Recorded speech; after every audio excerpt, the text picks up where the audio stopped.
গরিদের আম বড়া প্যারা, কাঁচা লঙ্কা ছাড়া মাখবো কি করে, ও ও মাখবো কি করে।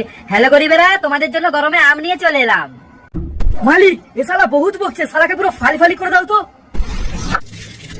আরে মালিক, এ কি করলে? খুবরি দিলে কেন? খুব লাগছে কিন্তু। মালিক দেখো, এবার শালাকে ঘুরি ঘুরি একদম মালাহান এক করে দিই। মালিক, আমাকে এভাবে কেটো না, নাহলে কাল সকালে তোমার অবস্থা খারাপ করে দেবো একদম। মাইসেলফ দেশি বিন্নুন, সবাইকে টেস্টি করে দেবো শালা। মালিক, এই হলুদ আগাটা আমার উপরে দিলে কেন? মাইসেলফ দেশি বোটকা, সবাইকে টলটলিয়ে দেবো শালা। আরে মালিক, আমাকে এরকম ঢাললে কেন? কি করতে চাও বলো তো? নাও মালিক, তোমার বোটকা শরবত রেডি। এবার গেলো। আর বন্ধুরা, আমার মালিকের লং ভিডিওটা দেখেছো ফটাফট, অনেক মজা পাবে।